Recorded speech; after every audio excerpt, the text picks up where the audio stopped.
Pronto, já acho que... Bom, então vamos dar esse ritmo aí. Eventualmente, se alguém tiver uma dúvida, desejar participar, falar alguma coisa. Não vejo sua tela, tá? Não, ainda não compartilhei, vou compartilhar Beleza. ainda, Desculpa, vai lá, vai lá. mas sem problema. Mas, eventualmente, se alguém quiser comentar alguma coisa, tirar uma dúvida, fazer alguma colocação, esteja à vontade realmente para abrir o microfone e falar aí, que vai ser muito bom ter essa oportunidade de bate-papo. Vamos lá, então. Deixa eu abrir a minha apresentação aqui.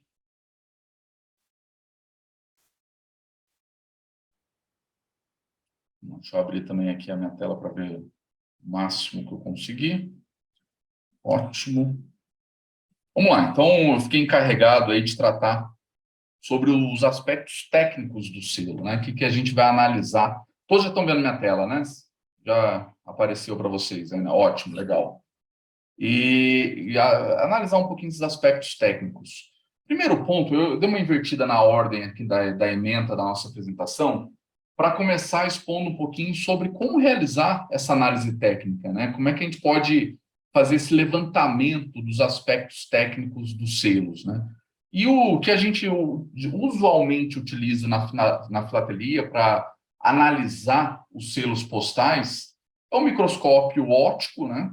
A gente faz por meio da microscopia óptica, são esses microscópios, tanto a lupa, né? A lupa, quando a gente utiliza, a gente também está utilizando de uma técnica de microscopia óptica, quanto aqueles microscópios que a gente popularmente chama de eletrônicos, aqueles que a gente liga no computador USB, mas que também são ópticos, porque o tratamento que eles fazem ali da imagem é só um tratamento por lente. A partir do momento que ele utiliza apenas a lente, sem uma análise digital da imagem, sem uma análise efetivamente da imagem ali por tratamento de tecnologia da informação, você não tem um microscópio eletrônico.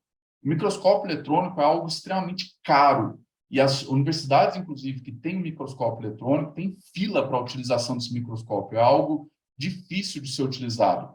Então, de fato, o que a gente utiliza é o microscópio óptico, mesmo quando é esse que a gente liga no computador, que tem um aumento aí de 200 vezes, 100 vezes, 400 vezes, e a gente pode ir utilizando esse microscópio, esse aumento, para diferentes finalidades. A gente utiliza uma lupa aí de 10, 20 vezes para analisar ali a impressão. A gente utiliza um aumento de 200, 400 vezes, até 1000 vezes, para analisar as fibras do papel. Então, por meio desse microscópio óptico, a gente consegue ter diferentes tipos de análise. E diferentes microscópios vão trazer para a gente diferentes resultados, conforme a resolução. Até quando eu fiz os meus estudos analíticos aí do Cottens, né, que eu estudei mais a fundo, eu utilizei diferentes microscópios. Utilizei lupa, microscópio 200 vezes, de 1000 vezes, para justamente fazer esses diferentes tipos de análise, desde a impressão até mesmo as fibras do papel. Outro instrumento que a gente utiliza muito mesmo aí na filatelia é o micrômetro, né? O micrômetro, que pode ser milesimal, centesimal, o ideal até que seja o milesimal. E a grande dificuldade que o filatelista tem com o micrômetro, não só o filatelista, né, mas todos que utilizam esse equipamento, é na calibração desse equipamento, né? Um equipamento que muitas vezes a gente encontra certa dificuldade, ainda mais se não for o digital, ainda mais se for aqueles analógicos mesmo que a gente utiliza, mas que são até mais precisos por vezes que o digital. Embora a gente tenha alguns micrômetros digitais de alta precisão, mas são equipamentos caríssimos que é difícil se ter acesso também. Tem equipamentos aí, milesimais digitais, que mede ali com uma precisão absurda o selo, mas realmente são equipamentos até grandes, né? Eu até não coloquei uma imagem de um desses aqui, mas no Instituto de Métodos Analíticos americano, lá no Analytical Methods Institute, vocês podem encontrar alguns artigos científicos, vou colocar no chat aqui o link deles, e tem lá muitos artigos científicos publicados, e alguns artigos chegam a utilizar, apresentam resultados da utilização desses micrômetros mais técnicos, né, mais científicos, assim, com uma precisão muito maior. Então, a gente, de fato, utiliza muito aí na filatelia para se analisar de uma forma ampla, comum, corriqueira, a microscopia óptica e o micrômetro. São as duas técnicas mais utilizadas. Mas a gente tem outras técnicas também que podem ser utilizadas e cada vez mais estão sendo utilizadas, né? Porque tem se avançado muito nos métodos analíticos na filatelia também. O que são os métodos analíticos? São os métodos que permitem que se estude patrimônio histórico sem deteriorar a amostra. Porque os métodos tradicionais de análise de patrimônio histórico é por meio de destruição da amostra. Você tira um pedacinho da amostra, você tira um pedacinho ali do tecido, produz uma amostra, né, retirando um pedacinho ali do patrimônio histórico e deteriora aquela amostra para descobrir o que tem naquela amostra, para descobrir ali quais são as fibras do papel, por exemplo. Igual se fez no Santo Sudário, né? Foi uma briga com o Vaticano lá para conseguir uma amostra do Santo Sudário para se analisar o que tinha ali, qual era o tecido, para indicar, por exemplo, por carbono 14, se consegue datar a idade do tecido ali, a idade do material. Então, por meio dessa... E a técnica, inclusive, de carbono 14 é uma técnica destrutiva. A partir do momento que você utilizou essa técnica, você perdeu aquela amostra. E essas técnicas mais tradicionais, científicas, de estudar patrimônio histórico, não eram utilizadas na filatelia para não destruir o selo. Ninguém queria destruir o seu selo, né? Destruir um pedaço. O selo já é tão pequenininho, a gente tirar um pedaço dele ali para utilizar, e depois você vai utilizar, não consegue o resultado esperado, tem que tirar mais um pedaço. Então, não eram muito utilizadas. Mas com o avanço dos métodos analíticos, da análise do patrimônio histórico, sem deteriorar o material, sem estragar o material, cresceu também a utilização desses métodos na filatelia. Cada vez, e esse instituto, inclusive, que eu coloquei no chat para vocês, é um instituto que patrocina, e patrocina até financeiramente mesmo, pesquisas nesse sentido, de se aprofundar os métodos analíticos na filatelia. E dentro dessa ideia de se utilizar métodos analíticos na filatelia, eu cheguei a utilizar esse equipamento que eu coloquei para vocês na tela, que é um acelerador atômico. É um acelerador de grande capacidade de produção de um raio, né, de um raio induzido por prótons, que você consegue, eventualmente, dependendo da força que você colocar no acelerador desse, você fura uma parede. Mas, se você colocar a força adequada no raio que é produzido por esse aparelho, ele joga no material analisado e esse material volta e é coletado para se identificar qual é a vibração que se tem nesse raio que está voltando. Com base nessa vibração que voltou, você consegue identificar qual é o material daquela amostra.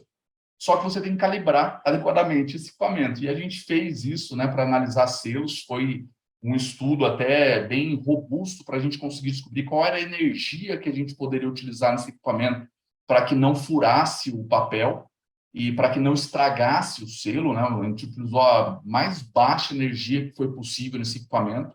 Conseguimos lá analisar selos do Império Brasileiro, conseguimos, sem destruir esses selos. E conseguimos identificar quais eram os elementos químicos que se tinha nessas amostras utilizadas, nesses selos que eu fiz a análise, aí, ensaio de Cotten, selos da Casa da Moeda, todos aí analisados por meio desse equipamento, por meio desse método chamado partícula induzida por emissão de raio-x, que é o método PIXI.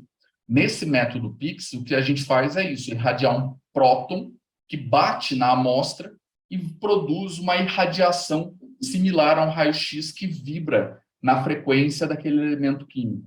E a gente coleta de volta essa vibração e verifica qual é o elemento químico que tem naquela amostra lá. Outra forma de se fazer isso também é por meio de fluorescência de raio-x, o wet ray fluorescence, que você irradia um raio-x aí mesmo, no outro você emite um próton que bate e é similar a um raio-x, né? Aqui você emite um raio-x mesmo, que bate na amostra e volta para você descobrir quais são os elementos químicos. A diferença de um para o outro é que, quando a gente usa a técnica PIXI por meio do acelerador atômico, o detalhamento é muito maior. Ele tem uma precisão muito maior. Só que, quando eu comparei o estudo por meio do acelerador atômico, e até assim, a fluorescência de raio-x, ou luminescência de raio-x, já tem sido muito utilizada no mundo. principalmente pós-2014, né? Os primeiros a realizar esses estudos, 2008, 2014 começou a se desenvolver mais, mas 2008 foram os primeiros estudos aí envolvendo essa técnica, foram os italianos que começaram a utilizar essa técnica em selos postais, e já tem sido cada vez mais utilizada porque é um equipamento mais barato, é um equipamento aí em torno de mais ou menos, se você pegar alguns portáteis aí, tudo é um equipamento em torno de 70, 80 mil reais. Mas em relação ao outro acelerador atômico, eu fui o primeiro do mundo a utilizar. Nunca se utilizou no mundo acelerador atômico para fazer análise de selo. O Brasil foi o primeiro aqui por meio dos meus estudos que a gente fez para principalmente verificar se haveria algum ganho na análise por meio de acelerador atômico. E, de fato, não constatei nenhuma diferença substancial.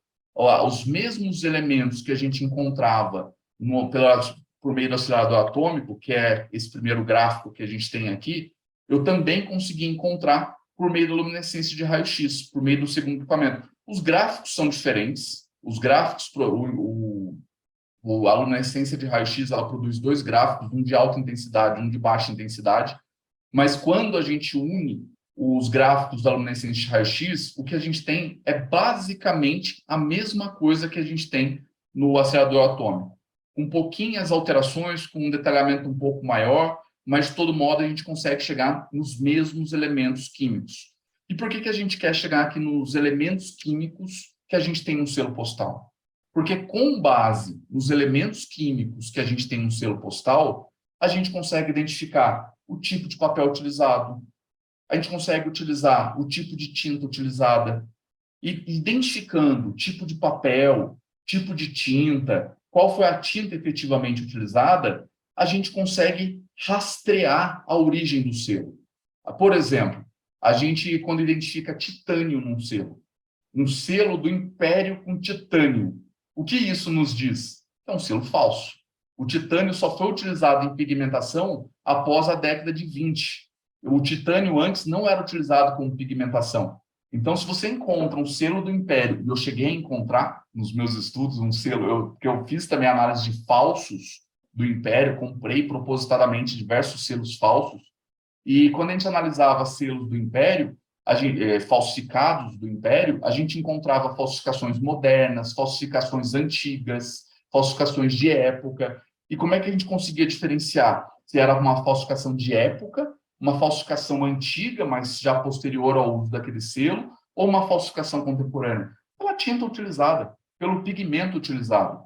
A gente, inclusive, muitas vezes comparando com quem produziu aquele selo. A gente pega um estudo de quem já estudou, quem fez, por exemplo, como a ABN produzia, a ABN, que é aquela grande impressora, casa de impressão, né, casa de impressão de selos nos Estados Unidos, de papel moeda, como a ABN produzia a tinta em determinado período. Você pega um artigo científico falando, a ABN utilizava tais pigmentos. Em tal período, ela utilizava vermilhon, por exemplo, fazer o vermelho. Se a gente vai encontrar lá no selo chumbo, a gente já sabe que muito provavelmente não é o vermilhon, porque o vermilhon era a base de mercúrio. Então, se você faz análise e encontra mercúrio, encontra chumbo no selo, você já sabe que não é vermilhon e, portanto, não pode ser da casa da moeda da ABN norte-americana que utilizava naquele período o vermilhon. Então, a gente consegue, com base nessas análises dos elementos químicos, começar a identificar quais são os pigmentos, qual é o tipo de papel, se o papel pode ter sido produzido numa região ou não, até mesmo pelo tipo de água utilizada para elaborar aquele papel. E aqui quem já estudou muito essa questão da água em papel, já tive a oportunidade de conversar algumas vezes, foi o querido amigo aí, o Roberto Anitti, que já tivemos a oportunidade de conversar lá atrás algumas vezes sobre essa questão de como a água afeta, inclusive, a produção do papel, né? Então, de fato, assim, a gente identificando esses elementos todos, a gente consegue ir construindo uma base para identificar selos verdadeiros, selos falsificados, inclusive períodos de impressão daquele selo, com base no elemento. Agora, tem outras técnicas que facilitam essa análise dos elementos químicos, né? Porque essas que eu utilizei, a gente encontra o elemento químico, mas não especificamente o pigmento. Então, como é que eu fiz a minha análise aqui? Quando eu encontrava os elementos químicos, eu pegava uma tabela de tintas, ia verificando quais eram as tintas que utilizavam esses elementos químicos. Ia fazendo a comparação, um trabalho bem extenso, bem difícil mesmo, robusto, para a gente conseguir chegar a essa conclusão de qual era o pigmento utilizado. Mas tem outras tantas técnicas, até coloquei aqui um trecho de uma palestra de um amigo aí, o Lian Shen, que estuda muitos selos por meio de técnicas, por métodos analíticos, e ele coloca aqui outras técnicas que a gente tem para estudar selo, né? Inclusive, todas essas estão no site dele lá, que ele utiliza bastante mesmo, lianshen.com/philately. E essa técnica, por exemplo, Raman, ela já permite que você analise exatamente qual é o pigmento. Ela já te dá qual é o pigmento que tem no selo. Você já consegue ter uma maior precisão. Claro que assim, você tem que ter acesso a esses equipamentos, né? Não é algo fácil, mas tem cada vez mais tido essa possibilidade. Diversas universidades, antes da pandemia, estavam abrindo as portas, aí a Federal São Carlos estava também fazendo isso, a USP estava fazendo isso, para começar a ter a dar o acesso aos equipamentos. E porque uma coisa que a gente tem na academia é muitas vezes um problema com objeto de pesquisa. Os pesquisadores, até mesmo para conseguirem bolsas de estudo, eles querem bons objetos de pesquisa. Então, quando você aparece com um bom objeto de pesquisa, muitas vezes os mestrandos, os doutorandos, brigam por aquele objeto para ter a possibilidade de estudar e conseguir uma bolsa, né? Então, a gente cada vez mais aí vai surgindo essa possibilidade de a gente utilizar esses outros métodos analíticos na filatelia. Mas são inúmeros métodos aí que a gente tem que ir considerando. Deixa eu só apagar aqui o... Felipe, eu vi que você estava colocando aqui, tem alguma dúvida? Se quiser colocar dúvida, fica à vontade, tá? Não? Bom, qualquer coisa, só abrir o som aí e perguntar, fica à vontade. E o papel... Oi, Felipe. Não, negativo. Não tem dúvida nenhuma.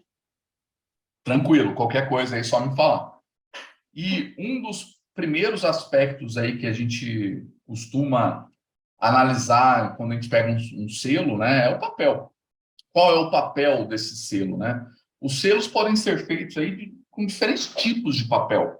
Papel utilizando a base é a celulose, mas a gente pode ter a utilização de papel de algodão, papel de com base de tecido, fibra de árvore mesmo, né? Celulose de árvore.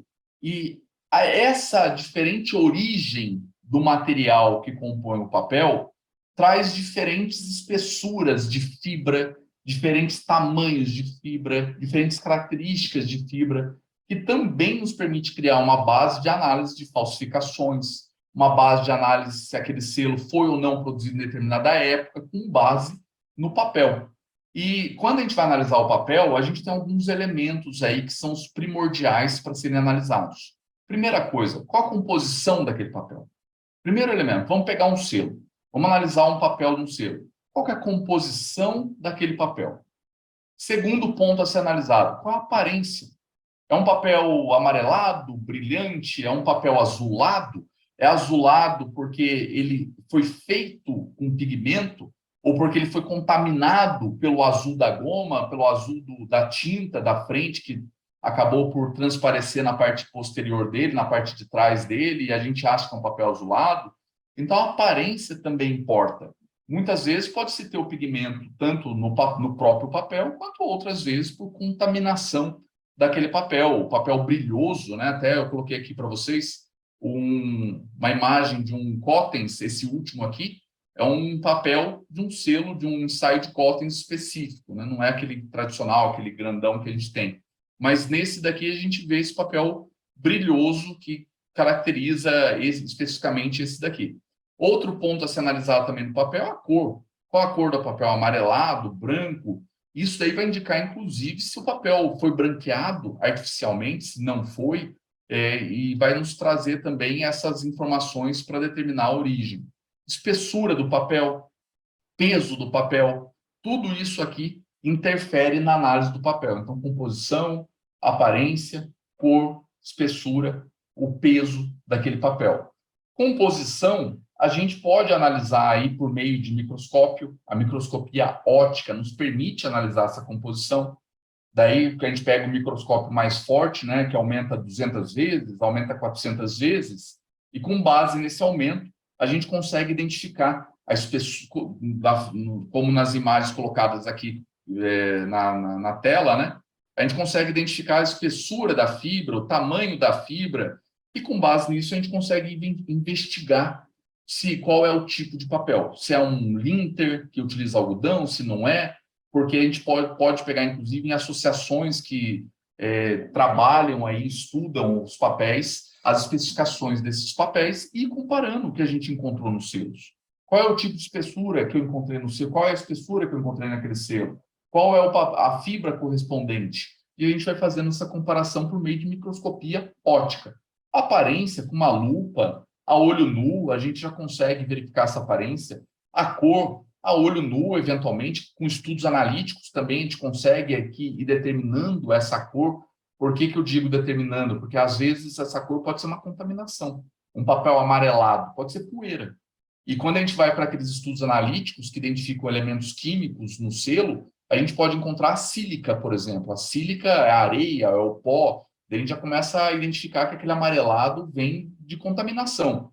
Mas, a olho nu também, a gente comparando 2, 3, 4, 5, 6 selos, a gente começa a construir um padrão de cor para aquele selo. Espessura, a gente vai usar um micrômetro. Peso é muito difícil para a gente, né? Na filatelia, aí, selos minúsculos, tudo, conseguir um equipamento para pesar. Mas a espessura já nos diz muita coisa em relação àquele papel, né? Um papel mais fino, de 40 micra, um papel grosso de até 150 micra, que é um papel cartão já bem grosso. Selos aí usualmente tem 90 micra, 75 micra. Então, com essa verificação da espessura, a gente já começa a criar também padrões de análise.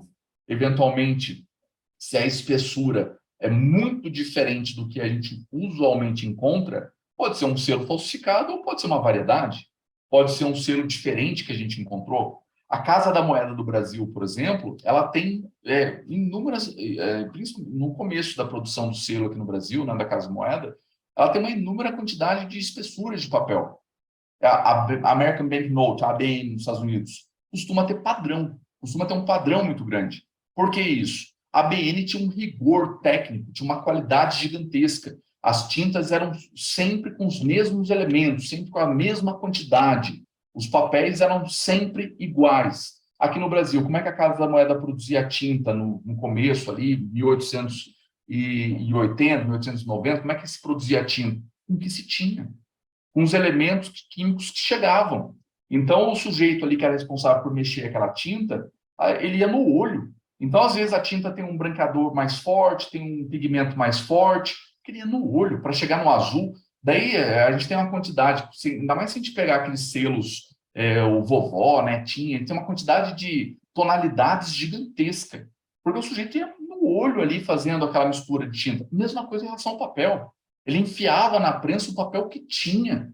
Então, você tem uma grande variedade, por vezes, de papel. Vai falar, é falsificação? Não, entenda o momento histórico.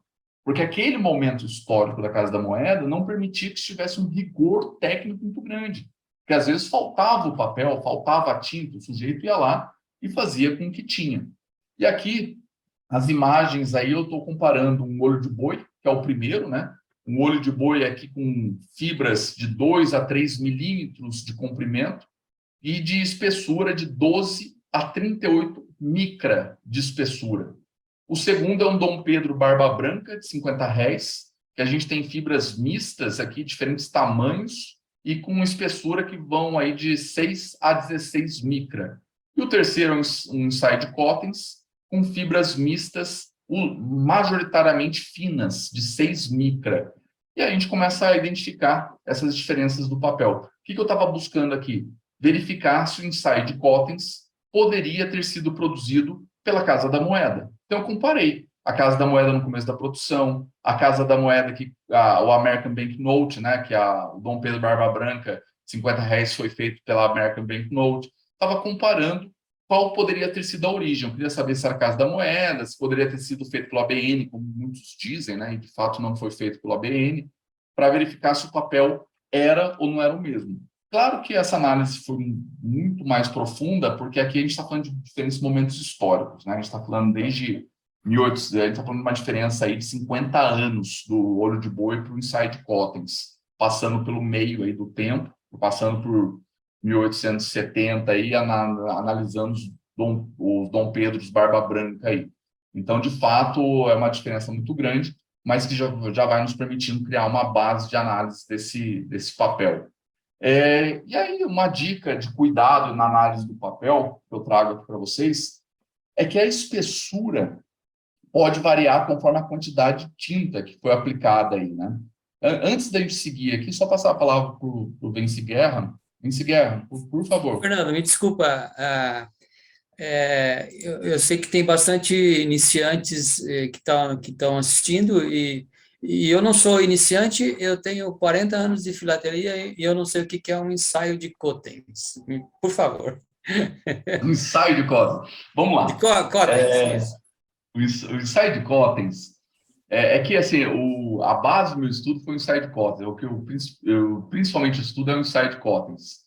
São aqueles selos, aqueles ensaios, né, que provavelmente virariam selos se a República não tivesse sido proclamada. Foram os últimos ensaios feitos durante o Império.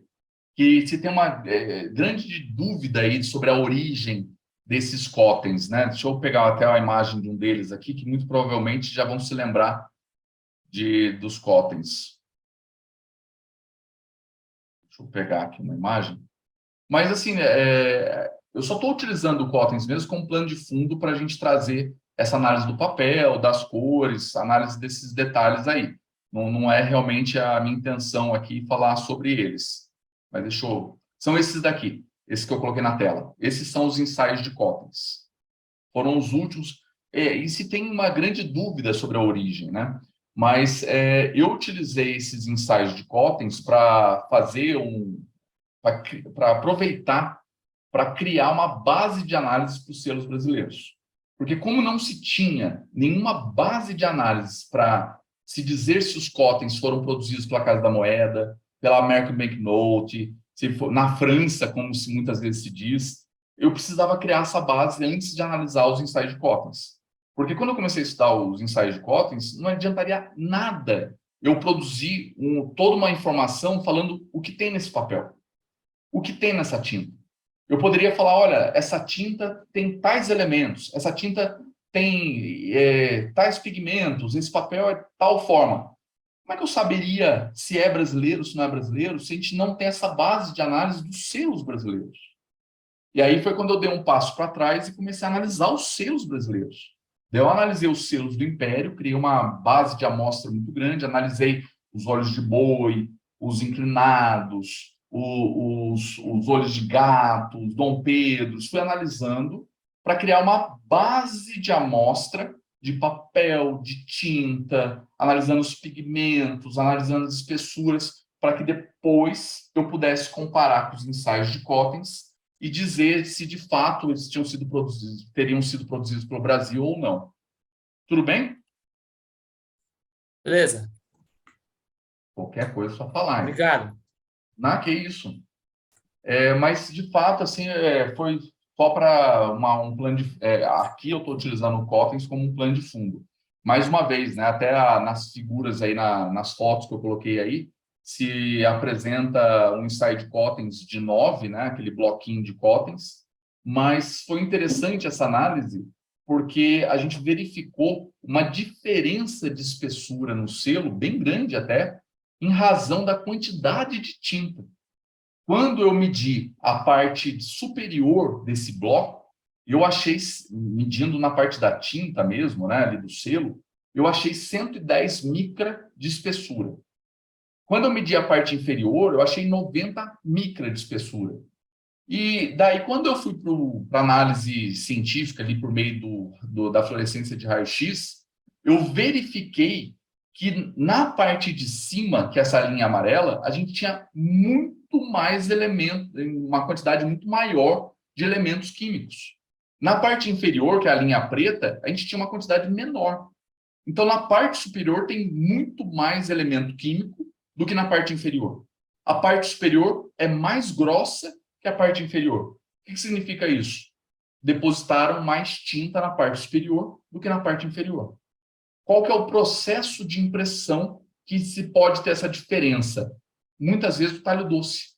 O talho doce que o sujeito cavava lá naquela placa para depositar a tinta e depois bater no papel ali para fazer o selo.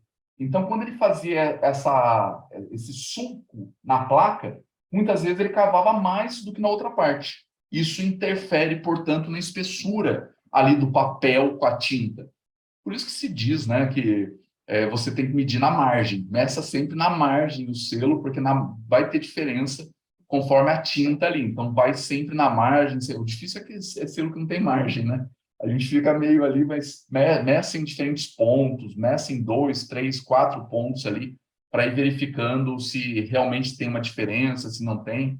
Mas o ideal é esse medir nas margens para que a tinta não interfira, porque realmente interfere muito. 20 micra é uma diferença bem grande aqui de papel, né? Você pode estar diante de um papel médio e um papel grosso. 90 micra aí é um limite aí para um papel médio, 110 micra, a gente está falando de um papel grosso, né? E, eventualmente o sujeito fala para você, e já aconteceu muito isso comigo, né? As pessoas me ligam às vezes, eu tenho uma variedade de cótens, eu tenho uma variedade de selo, de tal selo. Você vai ver o sujeito só mediu no lugar errado, não é variedade nenhuma, é o mesmo papel, né? Simplesmente mediu em cima da tinta e achou que tinha algo ali totalmente diferente. O catálogo só fala em papel médio, eu tenho um papel grosso. Mediu em cima da tinta por vezes, né? A gente tem que tomar cuidado aí com essas medições. Tipos de impressão. A gente tem inúmeros tipos de impressão, mas tem alguns mais clássicos em filatelia, né? Mais tradicionais. A primeira impressão aí que muitas vezes a gente encontra é o talho doce, principalmente aí até 1970. Os primeiros selos, século XIX, talho doce. Talho doce é aquela impressão em alto relevo, você olha o selo ali, inclusive com microscopia eletrônica, eu tinha que pegar um vídeo aqui para vocês, mas enfim, se depois digitar na internet microscopia eletrônica, selos, ou então até mesmo em inglês ali, usando, eventualmente quem não falar, usando o tradutor, vai aparecer aí isso que vou colocar aqui para vocês.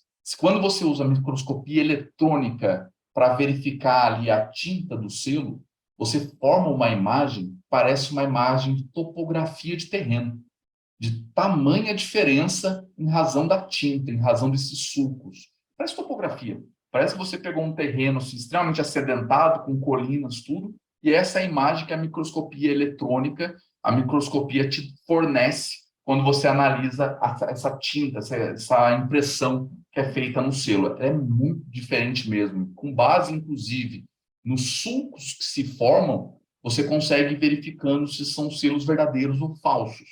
Porque esse talho doce é um processo caro de se produzir, né? Você tem que talhar lá a matriz para depois, com essa matriz, fazer as chapas para depois imprimir o selo. Então, o talho doce era realmente um método muito utilizado aí no século XIX. E a gente tem dois subtipos de talho doce.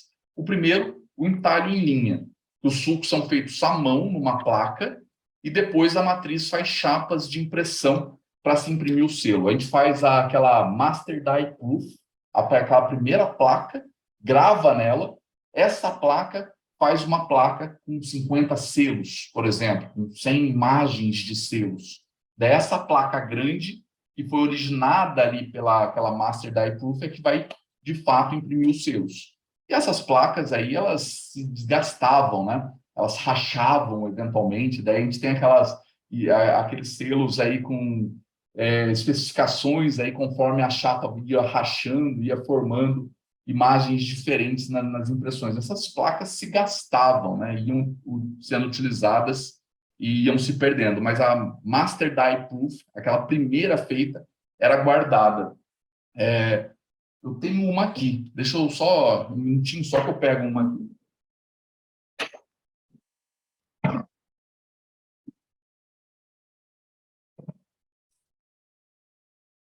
Bom, Eu tenho uma placa aqui que foi utilizada nos selos jornais. Os selos jornais produzidos ali no final do século XIX, né, em 1890. Essa é uma Master Die Proof. Eita. Tá ruim aqui, né? Deixa eu ver aqui. O fundo do selo jornal está aqui gravado na placa. Eles criavam aquela chapa enorme, não tem numeral. Depois eles batiam o numeral por cima. Então, via a chapa com a imagem do jornal sem o numeral. Esta é uma Master Die Proof. Essa é a originária da folha do selo jornal, né? Você só tem uma imagem de um selo só, para depois se produzir toda toda a chapa para se produzir os selos, né? E um outro exemplo aqui, o primeiro selo, né? O Penny Black, é um talho em linha. Um segundo método de impressão por talho doce é a fotogravura, que foi adotado no Reino Unido aí, a partir de 1934. E se faz a gravação na chapa por um processo fotoquímico. Se cria entrâncias com variações de profundidade aí, por meio da gravação química naquela placa, né?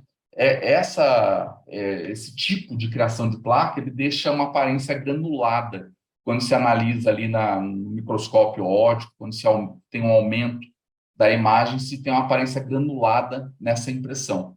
Então, são dois subtipos de impressão por talho doce. Uma boa forma de se verificar. Claro, a gente tem litografia, a gente tem outros processos no Império, mas um bom indicativo ali de um selo, um bom indicativo é um processo de talho doce, né, que era muito comum no século XIX. Outro processo que a gente tem aí também, a tipografia, que começou a ser utilizada no Reino Unido a partir de 1855, como nesse selo aí da Rainha Vitória, de 4 centes, né, na cor carmim. Foi muito utilizado em selos de baixo valor aí até 1934. Muito utilizado aí para impressões de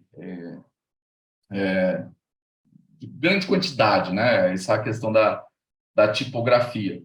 Deixa eu passar aqui.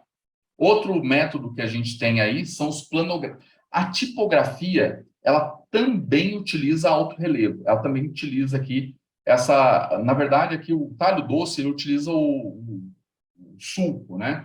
Ele utiliza ali o baixo relevo.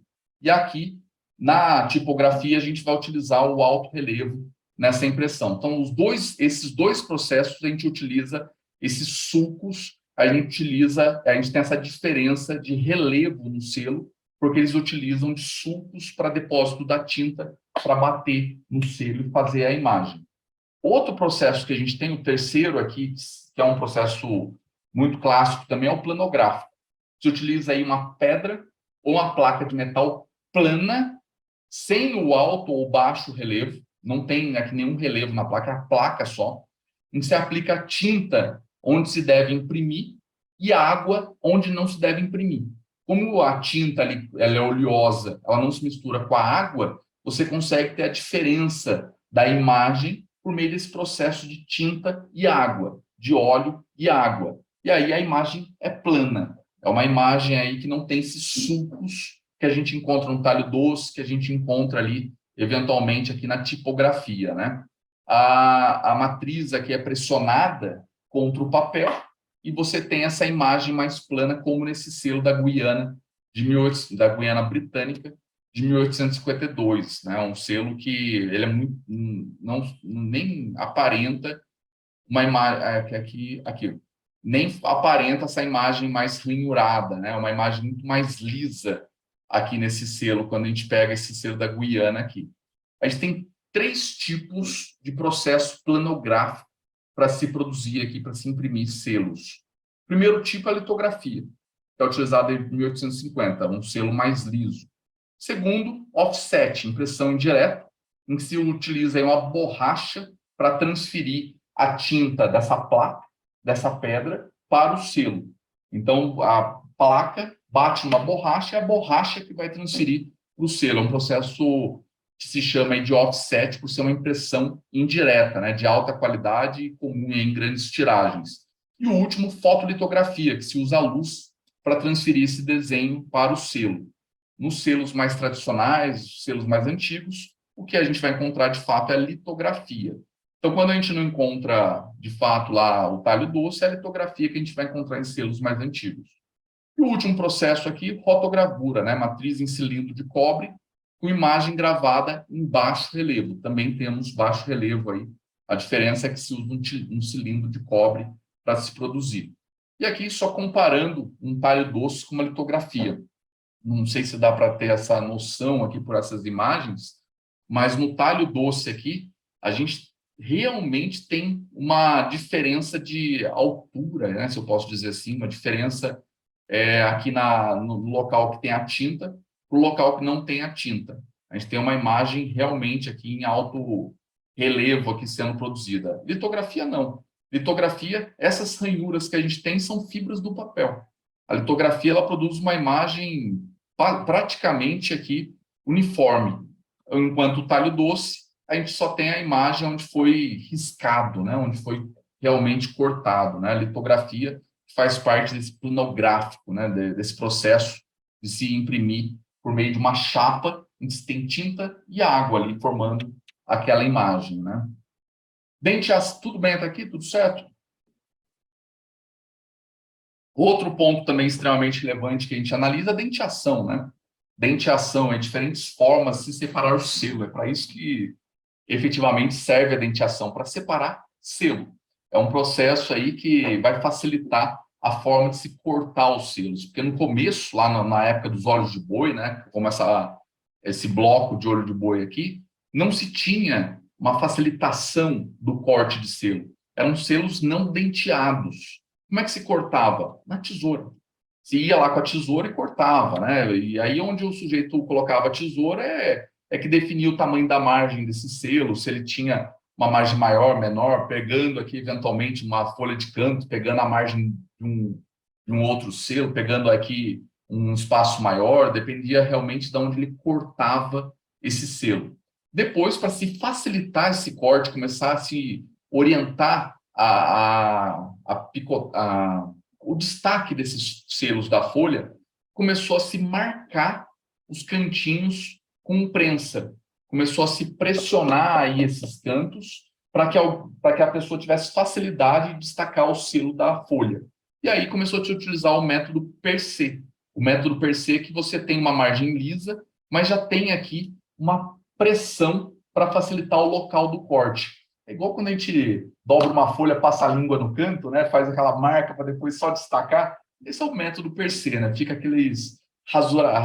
aquelas ranhuras pequenas ali, mas fica uma marquinha diferente do Percé, que é um corte reto, um corte liso, um corte ali que realmente foi feito de uma forma sem marcação nenhuma, por meio da tesoura mesmo, né?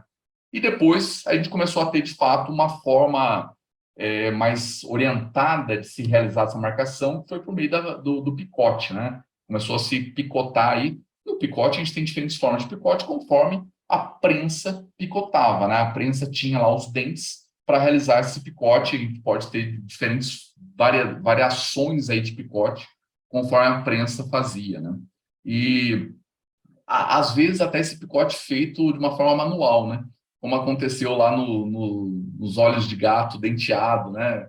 O sujeito ia lá, marcava o selo ali com a alfinete, né? Marcando ali com o que fosse ali que tivesse acesso para marcar e conseguir fazer o picote no manual. São selos muito mais difíceis de se verificar a autenticidade, porque como ele fazia de qualquer jeito, ele fazia do jeito com o material que ele tinha ali, furando tudo, você não tem um padrão para criar uma análise das falsificações. Quando você tem esses padrões aí criados pela própria casa impressora do selo, você consegue verificar, de fato, se há uma variedade, se em um determinado período eles utilizaram outra forma de picotar o selo e consegue verificar a autenticidade do seu selo. Agora, se o sujeito fez no manual, você tem uma grande dificuldade para conseguir checar a autoria desses selos, né? Cor do selo, né? Cor que a gente tem uma variedade, uma forma de se analisar gigantesca, né? Até essa matriz aí de cores da Stanley Gibbons, né? A gente tem diferentes entidades aí fazendo matrizes, fazendo essas planilhas para se analisar cores, e as cores vão variar muito conforme a casa impressora do selo, né? Conforme a tinta que se produzia naquele local. Então, a gente tem diferentes formas aí de se analisar a cor, né? Mas, primeiro ponto, antes da gente avançar nessa questão das cores, aí, das diferentes formas de se analisar as cores, é colocar mesmo o elemento histórico aqui, né? No primeiro momento, os selos eram monocromáticos, né? O olho de boi, uma cor só, porque você tinha uma dificuldade muito grande de conseguir realizar duas cores no selo, porque você teria que colocar na sua placa duas cores ou bater duas vezes aquela cor. Então, no primeiro momento, os selos eram monocromáticos, como aqui o Penny Black, né, o primeiro selo do mundo, de 1840, o Olho de Boi, de 1843, são selos pretos aqui, são selos produzidos com uma tinta só. Depois, a gente começou a ter variações, né, os selos bicolores, como a pomba da Basileia, né, o segundo selo do mundo, aí, tem todo um questionamento em relação a isso, né, mas o segundo selo do mundo, aí, a pomba de Basileia, que foi um selo com duas cores, e o nosso primeiro selo, né, o Auriverde brasileiro, foi o primeiro selo brasileiro com duas cores, com laranja e com verde. Primeiro selo brasileiro produzido aqui nessa, né, com essa tonalidade, com essas cores, duas cores, né? E o Auriverde, o abacaxi, né, também se chama muito selo de abacaxi, o apelido dele. E depois que efetivamente começou a se ter selos multicoloridos, né, com cores ali sendo produzidos. E a gente tem diferenças aí também nas cores, mas a gente tem diferenças também de tonalidades. E aí é uma coisa interessante. A cor, o que constitui a cor é o pigmento. Dependendo do pigmento, a gente tem uma determinada cor. A gente pode ter um azul ultramar, ou então, eventualmente, um azul marinho, que seja, conforme o pigmento utilizado. Outra coisa é tonalidade. Com base na quantidade de elementos que constituíram aquele pigmento, você pode ter diferentes tonalidades.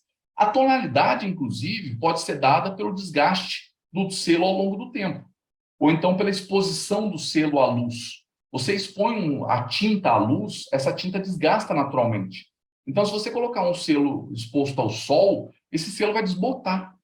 A gente tem uma diferente cor? Não. A gente tem uma tonalidade diferente. A cor é a mesma. A tonalidade que mudou. E muitas vezes o sujeito fala, eu tenho um selo aqui, um ultramar. Você vai analisar o elemento químico do selo, é o mesmo azul de todos os demais. Só que esse selo está desbotado. E aí, nesses meus estudos, eu vi muitas vezes, inclusive, catálogos chamando determinado selo ali por determinada cor, quando, na verdade, as análises químicas mostravam que era a mesma cor. E outras vezes, se colocando 2, 3 selos ali com a mesma cor, e você verificava que, embora visualmente a cor fosse a mesma, o pigmento era diferente. Ou seja, você tinha cores diferentes com tonalidades iguais. A cor ali que é originária do pigmento, ela era diferente. A gente tinha realmente pigmentos diferentes sendo utilizados, mas a tonalidade era a mesma. Coincidiu em razão da quantidade de branqueador, a quantidade de pigmento que o sujeito utilizou na composição dessa tinta, coincidiu. Então, às vezes, o sujeito pega 2, 3 selos que têm realmente pigmentos diferentes e classifica aquilo ali como único. Acontece. Às vezes, o sujeito pega 2 selos, classifica como diferentes, a gente vai fazer análise química, é o mesmo selo, é o mesmo pigmento. Então, a gente tem essas variações aí de cores e de tonalidades, né? Toma muito cuidado para a gente não começar a criar variedades que não existem. Tem até uma página da coleção do Gordon Eubanks, que ele fez um estudo desse por meio de métodos analíticos na filatelia, e ele demonstrou, deixa eu ver se eu acho essa página aqui rapidamente, porque se eu achar eu vou mostrar para vocês. Não estou com ela aqui. Se eu tivesse, eu ia mostrar aqui para vocês. É o primeiro quadro da coleção expositiva do Gordon Eubanks, da história dos selos norte-americanos.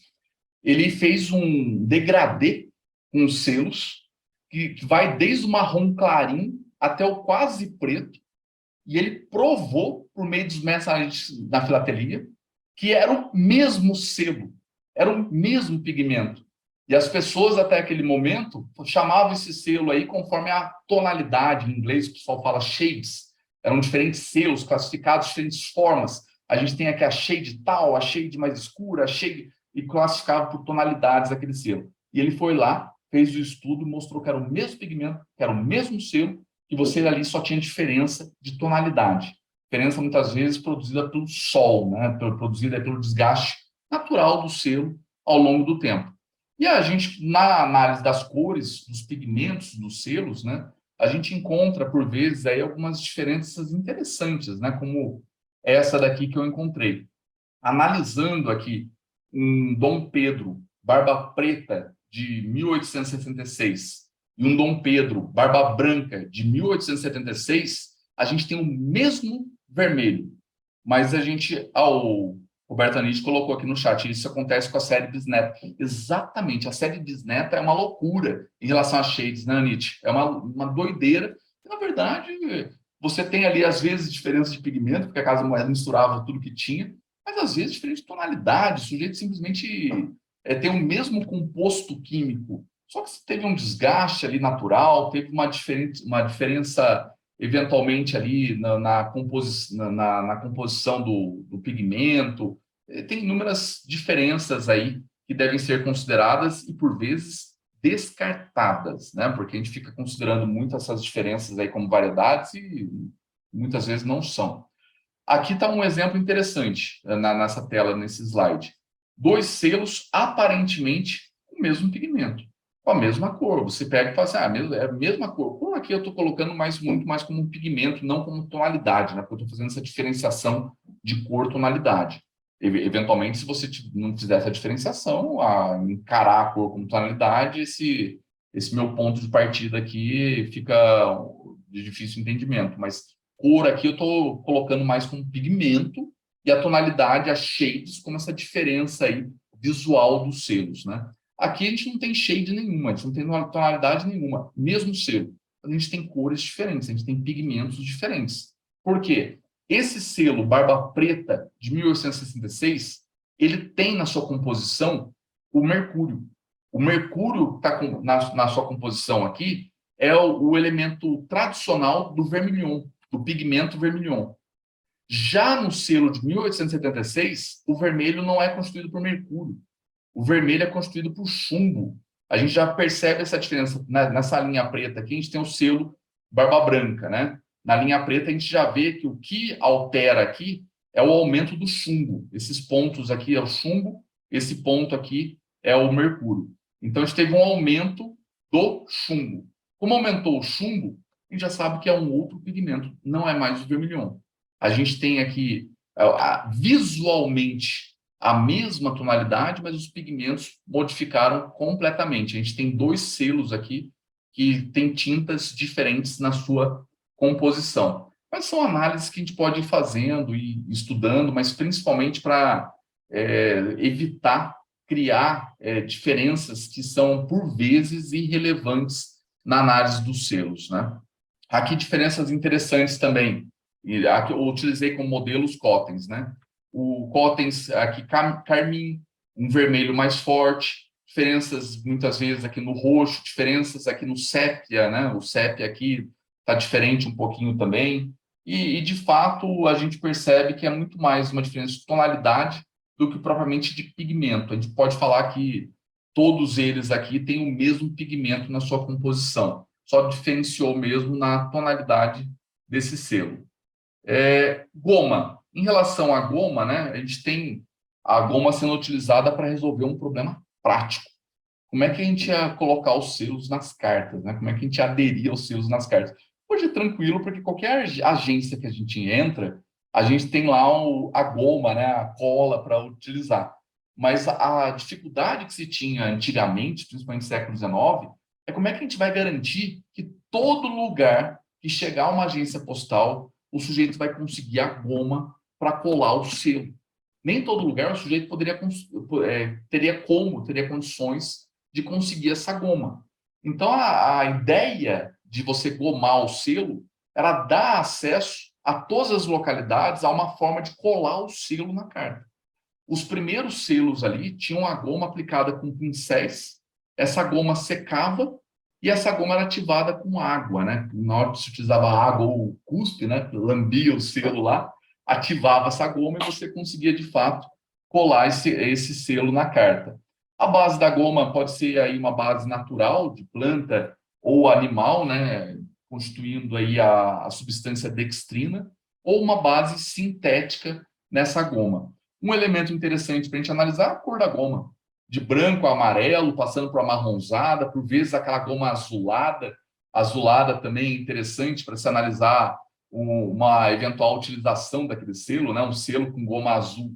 Você, em determinado momento, encontrava o selo sem goma, você sabia que aquele selo já tinha sido utilizado, né? Era um selo que estava sendo reaproveitado. Falando nessa questão de reaproveitar, uma coisa interessante também no processo de produção do papel é que no século XIX, as casas da moeda, as casas que produziam selos, buscavam os papéis mais frágeis. Um dos problemas do olho de boi no Brasil é que ele era muito bom. O olho de boi é um papel grosso, é um papel que ele não se deteriora, ele é um papel difícil de rasgar. Então, quando o sujeito ele tentava tirar o selo da carta, ele conseguia tirar, esse era o problema. Ele conseguia, ele reutilizava. E a gente pega os estudos do Guatemozin, tudo, ele resgatou documentos históricos que a Casa da Moeda estava tentando, para trazer de volta a produção para o Brasil, tirar da ABN, produzir selos com papéis de baixa qualidade. Porque os olhos de boi tinham um papel muito bom, mandou para a ABN produzir, e falou assim, olha, a gente tem que começar a produzir novamente, só que para a gente produzir, a gente tem que ter um selo com uma tinta que desbota, a gente tem que ter um selo com papel que rasga, para o sujeito não conseguir fraudar a fazenda, para ele não conseguir tirar aquele selo e reaproveitar. Então, o estudo técnico do selo, da produção do selo, sempre foi no sentido das piores tintas, entre aspas, né? Das melhores tintas para evitar a reutilização. Então, as tintas que mais desbotavam, as tintas que realmente ali não poderiam ser reaproveitadas, os papéis que rasgassem quando tentasse retirar o selo da carta, que melhor grudassem na carta, a goma que eventualmente com cores diferentes, de forma diferente, para que o sujeito tirasse, identificasse que aquele selo já tinha sido utilizado. Então, de fato, esse foi o processo científico técnico de produção, buscar o melhor material para evitar fraudes contra a fazenda, né? Em relação também à goma, a gente tem diferentes formas de se aplicar essa goma no selo, né? A gente pode aplicar aqui com diferentes tipos... Opa, deixa eu só voltar aqui. Com diferentes tipos de prensa, dando um aspecto ranhurado, né? Ou marmorizado aqui no Brasil. Esses dois aspectos aqui a gente tem em razão das prensas utilizadas, ou então aplicar a goma em toda a parte de trás do selo. Deixa eu só ver aqui a dúvida.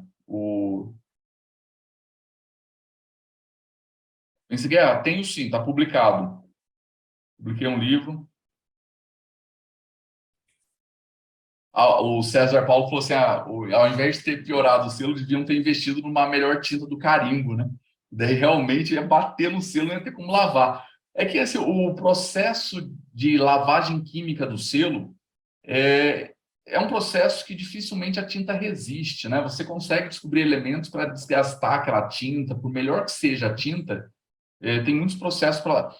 Eventualmente, uma tinta mais forte realmente que o selo, né? Para desgastar antes o selo e depois só a tinta, né? Alguma coisa nesse sentido, mas realmente é algo a se pensar, né? Criar um melhor carimbo ao invés de criar um selo pior. Mas e esse selo russo aqui tem uma goma interessante, uma goma alternada aqui, simplesmente para economia de goma, para se utilizar menos goma. Esse eu achei muito interessante, assim. Você faz a goma parcial para economizar a quantidade de goma que está sendo gasta ali no selo, né? A gente tem que lembrar que nem sempre a gente teve essa facilidade que a gente tem hoje para conseguir cola, para conseguir goma, né? Filigrana. Filigrana também é segurança de selo, né? É uma marca de segurança ou sutura do papel. A gente tem 2 tipos de filigrana. A usual mesmo, a técnica a que a gente está acostumado, é a marca de segurança. O sujeito cria diferentes tipos, diferentes filigranas para você garantir ali que aquele papel é aquele papel produzido pela Casa da Moeda. Se não tiver aquela filigrana, não é o papel da Casa da Moeda. Mas a gente tem também a sutura do papel, que é uma impressão da costura do tecido que foi utilizado para ajudar na impressão daquele selo. Então, às vezes, a costura do tecido que ajudava na impressão do selo aparecia no selo. Daí, essa impressão dessa costura, dessa imagem da costura, é o que a gente chama sutura do papel. É um acidente, praticamente, de impressão, diferente da marca de segurança, da filigrana mesmo que se cria ali para se identificar se o papel é ou não originário daquela Casa da Moeda. E as filigranas podem aí ter diferentes posições, né? Tem filigranas, toda filigrana tem 4 posições. A frente da filigrana, a frente invertida, o avesso dela, né? A inversão dela direta, e o avesso invertido. Então, todo papel, a gente tem 4 posições. O que vai dizer se aquele selo foi impresso, por que aquele selo era impresso em frente, frente invertida, verso ou verso invertido? Dependia da forma que o sujeito enfiava o papel na máquina. O papel tinha filigrana. E simplesmente ele, às vezes, enfiava de frente, às vezes invertido, às vezes ao contrário, cada vez ele enfiava de um jeito o papel. Mas a gente tem essas diferentes formas aí, conforme a forma que ele colocou esse papel na máquina. Um acidente também de impressão, né? Não é propriamente aí uma forma de se identificar um selo, né? Simplesmente pelo jeito que ele colocou o papel dentro da máquina para se imprimir. E aí, por fim, né, para se analisar essa filigrana, a gente utiliza mais um equipamento, né, muito usual na filatelia, o filigranoscópio, né, com o objetivo de facilitar a criação de um contraste para a gente conseguir analisar a filigrana. Por vezes, a gente consegue verificar a olho nu, outras vezes, uma luz ultravioleta nos permite identificar essa filigrana, outras não são de tão fácil constatação.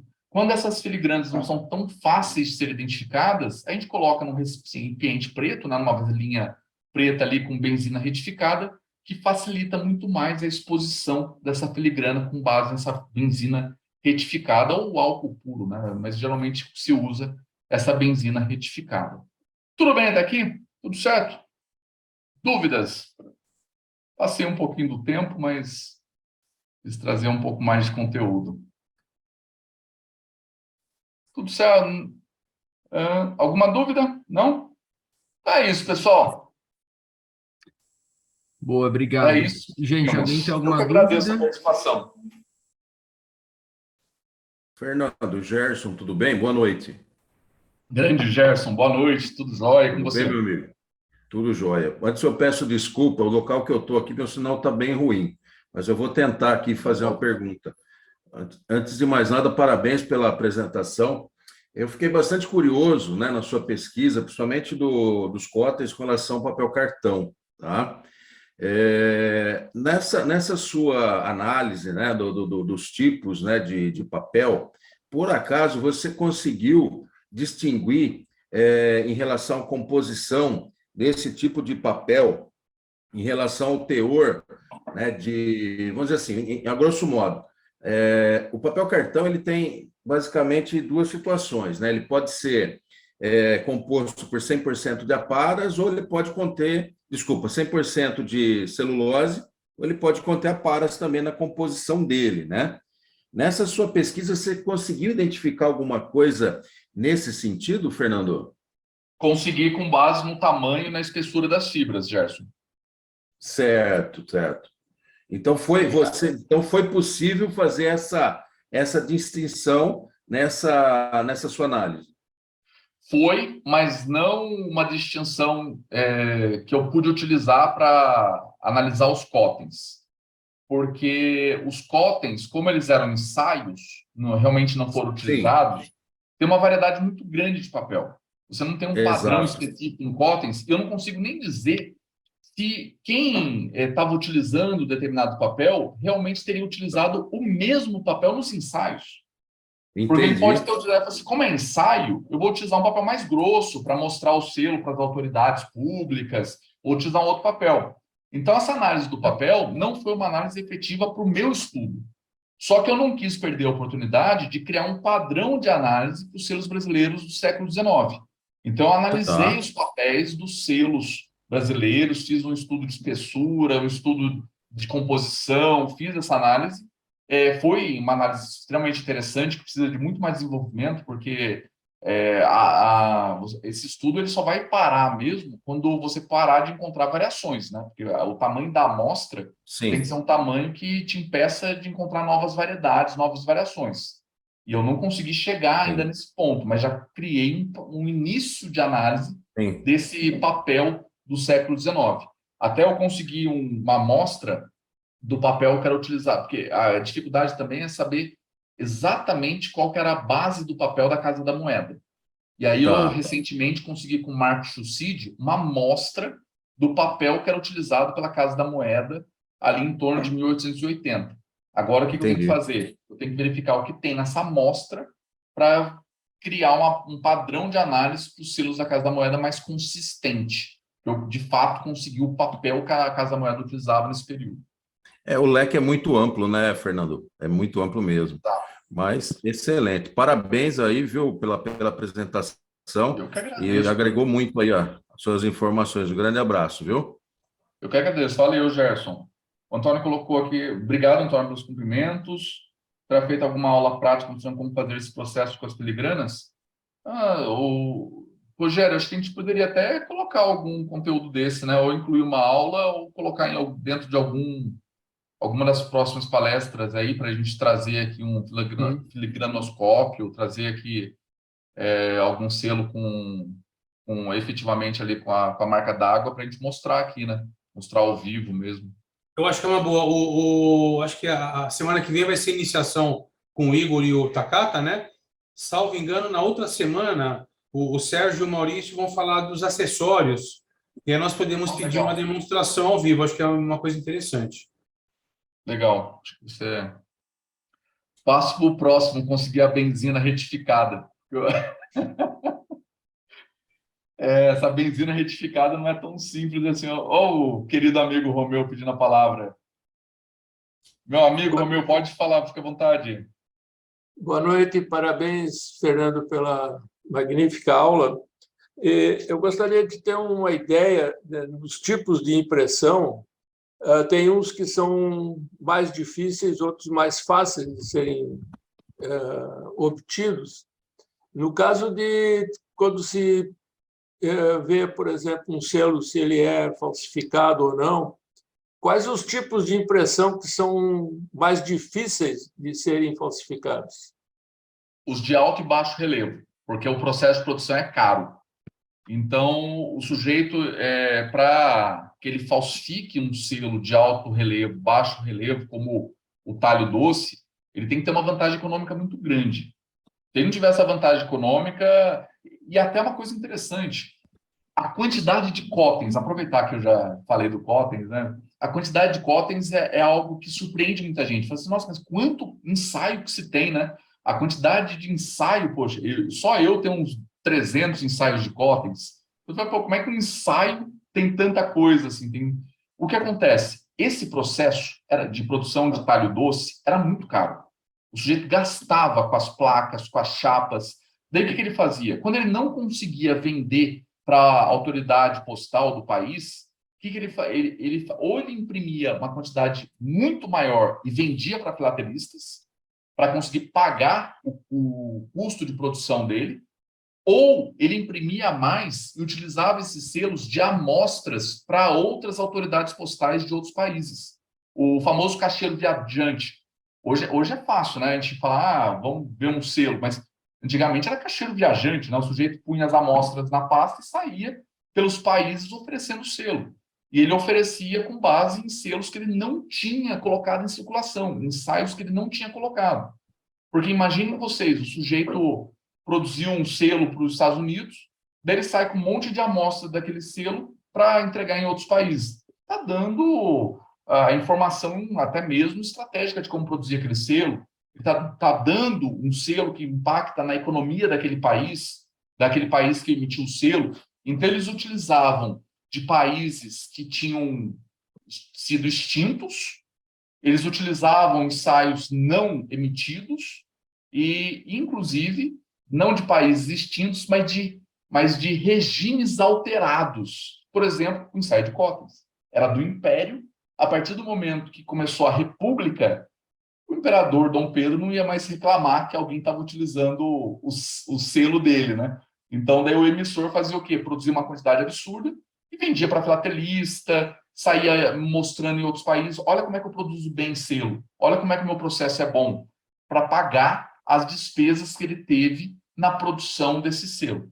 Então, o processo mais caro que a gente tem, os processos mais caros, são os que envolvem o talho doce, o que envolve o alto e baixo relevo na produção desse selo.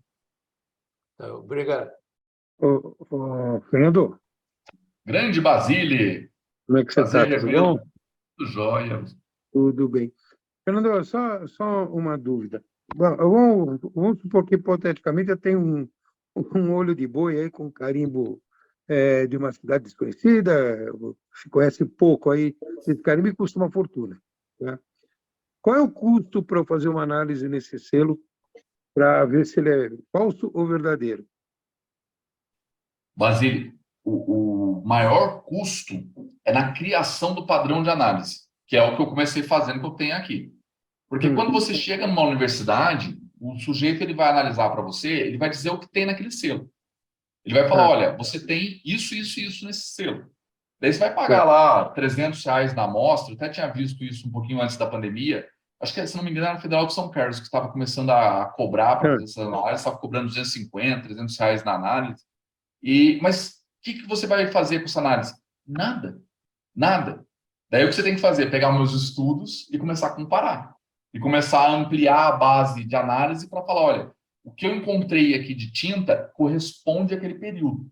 Porque no estudo do Fernando, no estudo da Unicamp, né, que o Peter Maia chegou a fazer um estudo lá para falar também que poderia se utilizar essas técnicas em selos postais, no estudo da Unicamp, do Fernando, de tais pessoas que analisaram, a gente consegue dizer se essa tinta corresponde ou não àquele período. É muito mais fácil a gente fazer a análise da veracidade quando a gente pega selos norte-americanos e britânicos, porque são selos muito mais estudados. Então, se entrar lá nessa página do IAP, lá do Instituto Norte-Americano de Métodos Analíticos, a quantidade de selos americanos e britânicos estudados é gigantesca. A base de análise está lá. Então, se você mandar seu selo britânico, seu selo norte-americano para um instituto, para qualquer universidade, e conseguir o resultado do que você tem ali, você consegue até mesmo facilmente comparar com base nessa ampla base de dados criada. Em relação aos brasileiros, particularmente os estudos que eu conheço são os meus e o do Peter em relação ao Unicamp lá, que foi mais exploratório, né, ali naquele primeiro momento que a Unicamp produziu. Falta um pouquinho de uma maior base de dados para a gente. O custo mesmo está na análise dos elementos, né, que compõem aquele determinado papel. Aí os teus estudos já faz o comparativo. Exato. Sem comparativo não adianta nada. Eu já vi, inclusive, certificados de autenticidade, já vi mesmo, certificados de autenticidade com essa análise química do selo. Não diz nada. Não diz nada. Claro. Perfeito. Legal. Obrigado. Que isso, sem problema. Algo mais? Certo? Reunião do dia 20, a semana passada aí é com o Igor. O Domingos. Oi? Domingos, boa noite. Boa noite.